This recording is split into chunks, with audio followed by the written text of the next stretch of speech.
Weens 'n paar tegniese probleme kon vanoggend se preek nie opgeneem word nie. Maar ek weet daar's 'n klompie mense wat sit en wag vir hierdie boodskap en ek kan julle nie in die steek laat nie en daarom wil ek graag die preek weer 'n keer kom opneem sodat jy sal hoor wat die Here vanoggend vir ons wou kom sê het, dit wat hy mee besig is in ons samelewing. Ek moet ook iets noem van dit wat vanoggend in die kerk gebeur het wat gemaak het dat dinge nie uitgewerk het soos ons wil nie. Daar was 'n meisie gewees wat flou geword het en dit was baie ontstellend vir 'n klomp mense rondom. Sy is okay en sy het herstel, alles is reg daar. So dis darem 'n stuk goeie nuus wat ons daarmee saam kan deel. Toe wou die klankstelsel in die kerk glad nie werk nie. Ons het dit intussen ook uitgesorteer en glo dat dit alles volgende Sondag sal reg wees. Vir 'n prediker is dit nogal moeilik wanneer jy voorberei vir 'n diens en dinge dan net nie uitwerk nie. Die boodskap is steeds oorgedra en die wat in die kerk was kon werklik hoor wat die Here vir hulle wil sê en ek loof en prys hom ook dat hy dit vir ons so moontlik maak, maar daar's 'n klomp van ons wat ook die boodskap wil hoor of wat dalk weer bietjie na die tyd wil teruggaan daarna en die preek weer 'n keer hoor en weer 'n keer hoor wat die Here vir ons wil sê, ook omdat dit so 'n belangrike boodskap is vir vandag. En daarom bring ek dit weer 'n keer vir jou. So kom ons begin eers deur saam te bid en ons vra die Here se seën ook op hierdie woord wat jy ook op 'n ander stadium in jou lewe gaan hoor. Here, baie dankie dat ons weer 'n keer kan stil word rondom die woord en dat U ook wanneer dinge nie vir ons uitwerk soos ons beplan, Here, dat U ook tog 'n doel het daarmee. Ons vra Here dat dinge sal uitwerk soos U beplan en nie soos ons beplan nie. Mag hierdie woord iemand iewers te raak en wil U asseblief kom spreek deur U dienskneg om so iewers te iemand se lewe vandag aan te raak. Amen. Nou ek het vanoggend begin deur 'n afkondiging te gee. En die afkondiging was dit: in geval jy gewonder het, kerke is wel oop in vakansie. Nou dit klink half soos 'n tonetrap afkondiging, asof jy vir iemand wil sê, hey, ek het gesien jy was nie in die kerk nie en nou wil ek jou uithaal daaroor, maar dit is glad nie die geval nie. Die geval is dit dat ons woon doodgewoon soms kerk net nie by nie. Want ons is besig om vakansie te hou of ons wil rus of ons wil 'n bietjie daai afsondag hê en dan kom mense net nie kerk toe nie.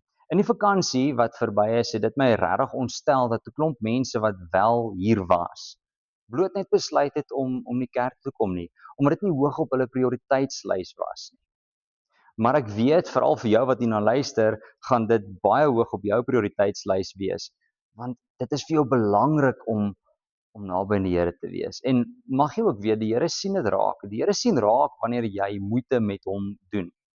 Natuurlik is dit moeite om op 'n Sondagoggend op te staan as al die ander mense laat slaap. Natuurlik is dit moeite om kerk toe te kom. Maar die beloning wat jy ontvang is soveel meer werd as die moeite wat jy doen. Mag die Here jou ook seën deur dit wat jy mee besig is. Die boodskap wat ek dan nou wil bring, kom eintlik juis as gevolg daarvan, omdat mense soms 'n bietjie wil laat slaap, is die gedagte, maar slaap God ook? Het God ook rus nodig? En die goeie nuus is nee, God het nie rus nodig nie en nee, God slaap nie. En dit is hoekom ons vanoggend dan lees uit Psalm 121 en dit vandag se teks is. En ek wil sommer net dadelik daarby inval en 121 lees. Ons gaan nog so 2 ander tekste ook lees, maar om jou 'n idee te gee waar vandag werklik gaan, dit gaan oor Psalm 121 en die Here wat nie slaap nie. Ek lees dit vir jou soos wat dit staan in die 2020 vertaling, Psalm 121, 'n pelgrimslied. Ek kyk op na die berge, waar sal my hulp vandaan kom? Nou 'n pelgrim is iemand wat op reis is iemand wat veral in die Bybelse tyd wat iewers heen op reis was. Normaalweg is dit 'n geloofsreis, nee, 'n reis wat jou help om nader en dieper in jou geloof te kom. So die pelgrims het baie keer die Israeliete het van waar ook hulle gewoon het iewerste na Jerusalem toe gereis om daarso die Here te gaan aanbid. Dit was vir hulle geloofsreis gewees. En wanneer hulle nader in Jerusalem kom en hulle omring word deur die berge, dan kyk hulle op en hulle sê, waar sal my hulp vandaan kom? En dan sal hulle baie maklik vir vir mekaar kan vra, waar kom ons hulp vandaan? En dis 'n liedjie wat hulle begin sing. Ons het vanoggend daardie liedjie in die kerk ook gesing. Ek slaan my oë op na die berge, waar vandaan sal daar dan hulp kom? In ons lewens, my en jou lewens, is ons ook baie keer pelgrims, mense wat op reis is. En mag ons ook dalk in ons lewens kom vra, waar kom my hulp vandaan? Mag jou antwoord presies dieselfde wees as dit wat hulle dan daarna gesing het in vers 2. My hulp is van die Here wat hemel en aarde gemaak het. My hulp is van die Here wat hemel en aarde gemaak het. Hulle sing hierdie liedjie en hulle vra die vraag, waar kom my hulp vandaan? Maar dit is nie om 'n antwoord daarop te kry nie, want hulle het die antwoord. My hulp kom van die Here. En dan as 'n bevestiging dan sê hulle wat hemel en aarde gemaak het. Dit wil sê hoe magtig God is, wat se krag daarin hom sit, die skepper God wat die hemel en die aarde maak. Laat my sommer so dink as ek op my motorfiets ry, hou ek daarvan om van tyd tot tyd so bietjie stadiger te ry en dan sommer die visor op te lig, die lug in te asem, die natuur te voel. Partykeer veral soos hierdie tyd van die jaar is lekker koud, nê? Jy voel daai koue en ek voel die natuur en ek neem die natuur in. En op 'n stadium dan sal ek sommer stop as dit nou regtig mooi is en ek sal rondom my kyk en na die natuur en ek sal die natuur bewonder en ek sal sê, "Wow, Here, hierdie is pragtig. Hierdie skepping is mooi. Goeie werk." Nou natuurlik het God nie my aanvaarding nodig of erkenning nodig om te sê hy het goeie werk gedoen nie. Hy het self gesê dis goeie werk wanneer hy teruggekyk het elke dag nadat hy iets geskep het, dan het hy gesê dit was goed. Ek kan saam met God resoneer en sê sy skepping is goed. Maar dit is tog goed vir my en vir jou om op 'n stadium stil te kan staan en sê, "Wow, Here, hierdie werk wat U gedoen het is mooi. Goeie werk." Ek doen dit nie om die Here erkenning te gee nie, maar ek doen dit om hom te loof. En in daai lof bevestig ek weer wie God is. En dis wat hierdie pelgrims doen in Psalm 121, hulle bevestig wie God werklik vir hulle is, die Skepper God. Nou daardie Skepper God, vers 3, sal nie toelaat dat jou voet struikel nie. Jou beskermer sal nie insluimer nie. Kyk, die beskermer van Israel sluimer nie in nie en hy slaap nie. Nou prys die Here dat hy nie slaap nie. Prys die Here dat ons beskermer nie slaap nie. Want as hy geslaap het, sidder ek om te dink wat sou gebeur het. En wat is die bemoeilikheid sou ek en jy gewees het as ons beskermer aan die slaap geraak het? Psalm 121 kom sê vir ons God slaap nie. Hy vat nie vakansie nie, hy het nie 'n ruskans of 'n blaaskansie nodig nie. Hy vat nie af by die werk nie. Hy is altyd daar. Hy sal jou beskerm. Die Here is jou beskermer. Die Here is jou skaduwee aan jou regterhand. As jy miskien die 83 vertaling lees, gaan hierdie gedeelte nie daar binne staan nie. Om een of ander rede het dit uitgeval daarin. Ek is so dankbaar dat dit terug is in die 2020 vertaling wat 'n direkte vertaling is van wat werklik in die Bybel staan om hierdie Psalm te lees en hierdie stukkie teks weer te hoor. Een van my gunsteling gedeeltes in die Bybel, die Here is die skaduwee. Die Here is soos my skaduwee. Jy dink vir 'n oomblik saam met my oor hierdie skaduwee. As die Here 'n skaduwee is, beteken dit ek en jy kan nie ontslaa raak van hom nie. Hy is altyd daar. Nou ek weet ons raak gewoond aan ons skaduwee. Soos wat ek nou praat, ek sou wat baie met my hande praat. As ek met my hande praat, dan hier en daar dan sien ek 'n skaduwee val. Maar dis omdat ek nou oor skaduwee praat dat ek bewus is daarvan. Miskien het jy lanklaas jou skaduwee gesien. Sommige daar waar jy nou is, soek jou skaduwee. Ek sien my skaduwee hier onder by my. Soek jou skaduwee. Jy was dalk nie bewus van hom nie, maar hy is daar. Daar's absoluut niks wat jy kan doen om ontslae te raak van jou skaduwee nie. Jou skaduwee gaan altyd daar wees. Al sien jy dit nie en al is jy nie bewus daarvan nie. En dit is wat hierdie gedeelte in Psalm 121 vir ons kom sê. God is soos daardie skaduwee. Ek en jy sien hom dalk nie altyd nie. Ons is nie altyd bewus van hom nie, maar hy is altyd daar. Jou beskermer is altyd daar. Hierdie is goeie nuus vir my en jou. Bedag sal die son jou nie skaad nie en snags die maan ook nie. Nou vir die pelgrims, en ek wil hê jy moet jouself dit verbeel daar in die Bybelse tyd, die mense wat van waar ook al hulle woon af optrek Jerusalem toe of aftrek Jerusalem toe, op pad met reis is na Jerusalem toe. Hierdie pelgrims, hulle het nie gehad wat ek en jy het nie. In die dag het die son hulle maar gebrand, nê? Want hulle het nie sonskerm gehad nie, hulle het nie ons tipe sambrele gehad nie, daar's nie elke paar kilometer 'n koelteboom of 'n aftrekplekkie of 'n rusplekkie nie.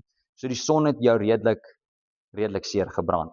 En in die nag, wanneer die maan geskyn het en hierdie mense gaan slaap het, dan sou die boewe gekom het en hulle sou hulle kon bestorm het en omkant gevang het. Al het jy geweet hulle is daar, jy kon hulle nie regtig sien nie, want is nag, maar hulle sien jou want hulle weet waar jy is of die maan skyn. So dit is nogal slegte omstandighede gewees vir hulle. Maar hulle sê hulle vertrou vir God so wanneer hulle op pad is, wanneer hulle op reis is, pelgrims, dan is die Here by hulle en sal die son in die dag hulle nie brand nie. En sal die maan in die nag nie vir hulle gevaar wees nie. Hulle het volle vertroue in die Here dat op reis sal hy saam met hulle wees wanneer hulle besig is om hom te soek. En die goeie ding is hy doen dit vir my en jou ook. Ek dink ons het dalk net te gemaklik geraak dat ons net nie altyd sien God is by ons nie. En dat ons nie altyd besef dat hy vir ons so beskerm nie. Ons het regtig net te gemaklik geraak. Ek vergeet natuurlik soms om te bid dat God my en my gesin deur die nag sal bewaar. En soms vergeet ek om in die oggend dankie te sê dat hy dit gedoen het. Maar God doen dit. As ek vanaand, voordat ek gaan slaap bid, en sê Here beskerm asseblief vir my en my gesin, bewaar ons, het ek volle oortuiging dat die Here ons gaan beskerm, dat hy ons gaan bewaar, dat niks vanaand met ons gaan gebeur nie. Net so ook wanneer ek in die kar klim en ek ry, dan sê ek Here beskerm my, hou my veilig op die pad, dat ek veilig by my bestemming kom, maar ook veilig terug kan kom, Here. Wees saam met my. En weet jy wat, nog nooit het die Here my in die steek gelaat nie. En jy kan dink aan jou eie lewe ook. Elke keer wat jy nog ooit vir die Here gevra het om jou te beskerm, en dit regtig bedoel het, dit nie net 'n reimpie was of gewoonte was nie, het die Here dit gedoen, hè? En dag sal die son jou nie steek nie, en in die nag gaan die maan jou nie skaad nie. Die Here is baie goed. Hy is jou beskermer. Ek wil jy moet daaroor dink. Vers 7. Die Here sal jou beskerm teen elke onheil. Hy sal jou lewe beskerm. Die Here sal jou uitgang en jou terugkeer beskerm van nou af en vir altyd. Die Here is jou beskermer. En ek het in hierdie week 'n punt daarvan gemaak om meer ag te slaan op my beskermer. Ek het aan hierdie ingang en hierdie uitgang en terugkeer gedink in hierdie week wat verby is. En ek het dit doelbewus so gedoen en ek hoop is 'n gewoonte wat ek vir die res van my lewe gaan doen. Elke keer voordat ek die huis uitgegaan het, op pad iewers heen, het ek stil gestaan en gesê, Here, asseblief beskerm my uitgaan uit hierdie huis uit. Wees saam met my daar waar ek buite is. En wanneer ek teruggekom het en ek weer by die huis ingekom het, het ek gaan stil staan en ek het gebid en gesê, Here, dankie dat U my terugkeer beskerm het. Dit klink dalk bietjie oudtyds of geforseerd. En ja, ek het myself forceer die week om dit so te doen. Want dis buitengewoon, ek doen dit nie normaalweg nie. Maar dit was vir my so lekker om elke keer wanneer ek uit die huis uit gegaan het, vir die Here te vra om saam met my te gaan en wanneer ek teruggekom het vir die Here gesê, dankie dat hy saam met my was. Hy is altyd saam met my. Maar wanneer ek bid daarvoor, dan is ek bewus daarvan. Probeer dit. Kyk of dit vir jou ook werk. Waarop ek neerkom, is vertrou jou beskermer. God slaap nie. Maar God is uniek. Hy is die enigste God wat nie slaap nie.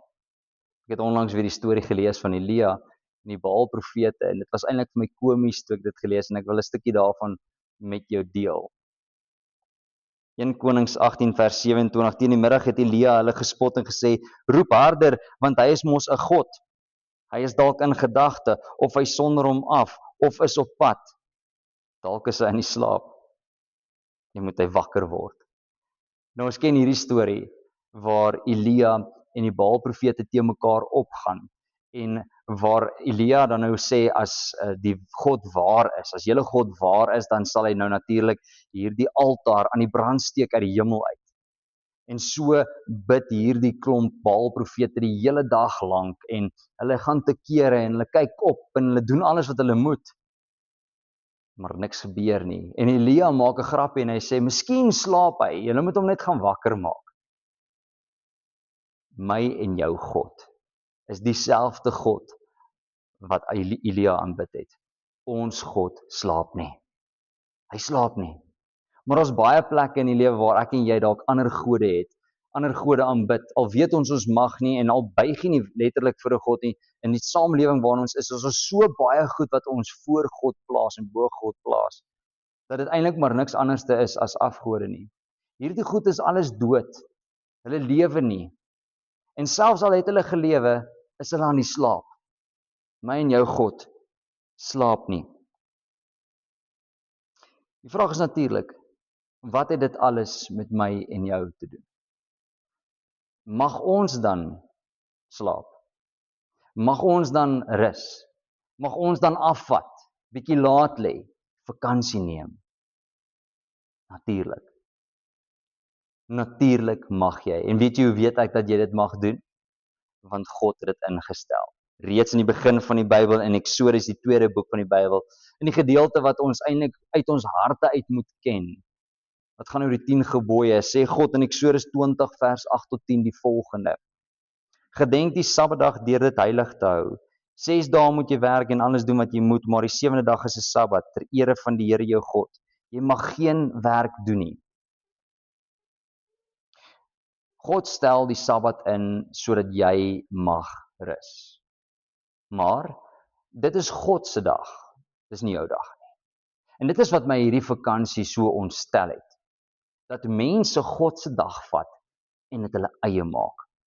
Want jy sien, die Sabbatdag is geskep vir my en jou om te rus, maar onder God se reëls. Want dit is sy dag. En as iets joune is en iets is 'n behoort aan jou, jy het dit gemaak, dan mag jy die reëls instel van hoe daardie gebruik mag word. En God doen dit. God skep die Sabbatdag. Hy maak dit en hy gee die reël. Hy sê die reël is dit: in 6 dae moet jy werk en alles doen wat jy moet. En dan die 7de dag, die Sabbatdag, moet jy heilig en rus. Jy moet die Sabbatdag vir God gee, want dit is sy dag. So ja, jy mag rus, maar die Sabbatdag is nie gemaak sodat jy kan laat slaap en kerk skiep nie. Ek wil jou 'n brief gee dat sou jy kerk skiep op 'n Sondag omdat jy moeg is oor dit wat jy Saterdag gedoen het of dalk hoe besig die week was. Sou jy kerk skiep want jy kort daardie rus, jy verdien dit. Kan ek jou 'n brief gee, jy gaan Maandagoggend moeg begin. Sou jy dieselfde week gehad het as die ou wat kerk skiep, nê? En jy moeg Sondagoggend opstaan en sê, weet jy wat, hierdie dag is die dag van die Here, ek sal dit heilig, en jy gaan kerk toe en jy kry sy boodskap en jy kry krag daar vir die week en jy gaan Maandag in, kan ek jou 'n brief gee, jy gaan Maandag beter voel. Jy gaan nie so moeg wees soos die ou wat Sondag laat geslaap het nie. Al het hy langer en meer as jy geslaap. Jy gaan die krag hê. Hoekom? Want jy was gehoorsaam in God seën gehoorsaamheid. So God sê, ek gee vir jou 'n dag om te rus. Gebruik dit. As jy my nie glo nie, toets dit. Toets dit. Volgende keer wanneer jy moeg opstaan op 'n Sondag en dink, ek sien nie kans om kerk toe te gaan nie, want ek's te moeg. Staan steeds op. Trek jou klere aan, gaan kerk toe. En ek kan jou brief gee, die Here gaan vir jou krag gee vir die week wat voorlê. Want dis wie hy is. Hy stel nie teleur nie. Is God dan teen vakansie? Hoegenaamd nie. Inteendeel, ek dink God is vir vakansie. God wil hê ek en jy moet rus.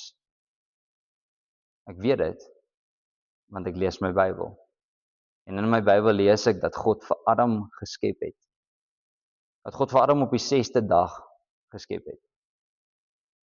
Jy sien, een ding wat ek en jy vergeet, is dat Adam nie daai eerste dag al gewerk het nie.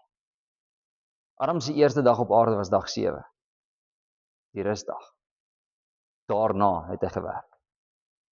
Adam het op aarde gekom en gerus, en vanuit sy rus het hy gewerk. Fout wat ons maak, is ons werk na rus toe. Ons wil Maandag begin en kan nie wag vir Vrydag nie, want dan kan ons weer rus. Maar die Bybel leer ons eintlik andersom, dat Sondag die dag is waar ek my rus ontvang en dit my krag gee vir die week, sodat ek vanuit Sondag Maandag kan ingaan en kan gaan werk en so ook die Here se naam groter kan gaan maak. En dan is God so goed dat hy dit elke week herhaal. Jy kry in 'n jaar 52 kansse om dit te doen. 52 dae in elke jaar gee die Here vir jou sodat jy kan rus en sodat jy kan krag kry vir die res van die tyd. Moet dit nie misbruik nie. God se dag is nie jou dag nie, dis God se dag. En wanneer ons dit so gebruik, sal die Here ons seën. Vandag wil ek dankie kom sê vir God. Dankie dat hy vir ons rus gee. Dankie dat hy rus daar skep sodat ons kan rus. Dankie vir vakansiegeleentheid. Dat ons dalk 'n bietjie langer tydperk kan hê om te rus. Dit moet ek ook dalk sê, jy weet, daar's natuurlik 'n verskil tussen as jy op vakansie is, nê, en of jy by die huis is en kerk skiep. Maar ek moet ook sê, ek ken mense wat op vakansie gaan en daar 'n kerk soek, as dit 'n Sondag is, en Sondag kerk toe gaan, al is hy op vakansie. Want die Here is vir hom belangrik. Ek hoop dat die Here vir jou ook belangrik is en dat jy ook so uitsien na die rusdag, die Sabbatsdag, dat jy nie daarsonder kan gaan nie. Dankie Here dat ek elke week 'n Sabbatdag het om te kan herlaai en krag te kry vir die week. Dankie dat my beskermer nie slaap nie. Ek sluit af deur vir jou weer 'n keer Psalm 121 te lees. En ek wil vra dat jy sommer jou oë sal toemaak en sal hoor hoe die Here met jou praat. Mag hierdie woorde nie net woorde van pelgrims duisende jare terug wees nie, maar woorde wat jy vandag spreek. Ek kyk op na die berge. Waar sal my hulp vandaan kom? My hulp is van die Here wat die hemel en die aarde gemaak het.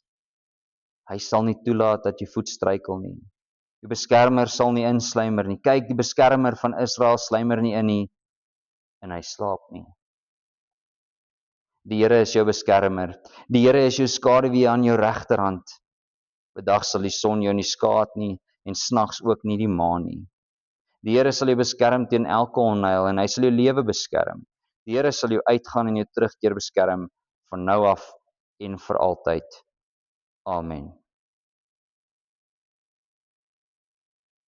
Here, dankie dat U nooit slaap nie. Dankie dat U vir ons ruskans gee, kans om te herlaai. Ek bid vir die week wat voor lê, Here, dat U ons uitgang sal beskerm. Wanneer ons uit ons huise uitgaan in die wêreld in, dat U met ons sal wees. En dat alles wat ons doen sal getuig van U liefde in ons lewens. En dat U ons sal seën met ons terugkoms. Ons ook daar sal beskerm. Dat ons huise veilige plekke sal wees, Here. Dat U daar sal wees, soos wat U elke dag oral saam met ons is. Dankie, Here, dat U soos 'n skaduwee vir ons is, altyd by ons. Ons loof en prys U daarvoor. Amen.